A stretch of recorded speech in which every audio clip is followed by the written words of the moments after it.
Alright, so Void is another champ I took to rank 5 for Alliance War Defense, and this is going to be the last one, I promise, because now I am placing a full team of rank 5 6 stars, which are Nick Fury, Weapon X, Void, Ebony Maw, and Mojo.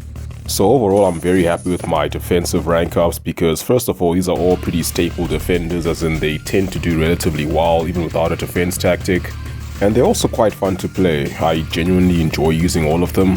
Well, almost all of them. It's just Void that I'm not a huge fan of.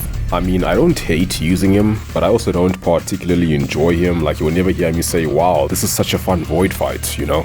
Because the playstyle is usually just spam special 1, which is pretty basic, and his animations aren't that cool. Well, actually, it's more just his attacking animations. He's got a sick dashback though, and I like how he fidgets or sort of scratches himself like an animal when he's idle.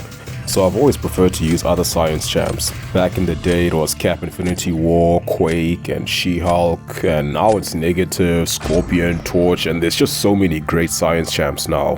And I still think Void is one of them. He may not be as popular as he used to be, I mean he's not the fastest champ in the world, but he's still pretty solid at what he does and still quite unique. I mean, he is one champ that can place non-damaging debuffs that actually do damage. And the fact that he can do it without making contact with the opponent is also quite useful.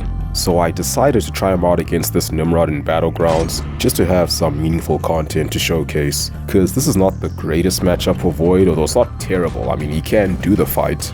It's just the nodes and some of Nimrod's abilities make it less than ideal. Sure, he can counter the regen from personal space with all these debuffs and even reverse it with the petrifies, but Nimrod is just one of those champs that doesn't allow you to play very aggressively all the time, because you want to bait the special 1 ideally so he doesn't go unstoppable, and with the energize you end up baiting a lot of special attacks and it becomes very easy to push him to 2 bars. Also, I can't just parry to stay close to him because I will take the bleed damage and he does have deep wounds. There were times where I was just hitting his block to trigger personal space, but I still couldn't do that much while he had energize. And that's why maxing Nimrod is so much better for defense, because that duration and potency on those buffs can make a pretty big difference in terms of fight time. So this fight ended up being a lot more tedious than I would have liked, and I ended up pushing him to 2 bars because I'm just too impatient and thought I was gonna lose anyway. Which is fine, because I wasn't really trying to win. I just wanted some Void gameplay, otherwise I would have just used Hulkling for this fight. I'm sure you would have been faster, because Void kind of needs to ramp up, as in getting Fear of the Void active before you start seeing some solid numbers. And in this fight it took about 70 seconds. But once it is active, the fight starts going a lot faster.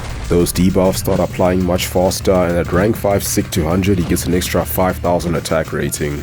So now I don't even need to hit him anymore, I can just let the debuffs do the work. Even without the heal reversal, I'm still doing about 2700 damage per second by having 4 debuffs on him with Fear of the Void. So not the greatest matchup to showcase a rank 5 Void, but I think it's also good to show some less than ideal scenarios. And I actually didn't lose by that much, just due to how health remaining gives you so much more points now, which is a very good change for Void on both attack and defense. So yeah, that's gonna be it for this one. I hope you found it interesting, and as always, thank you for watching. Have a wonderful day, and I'll see you soon.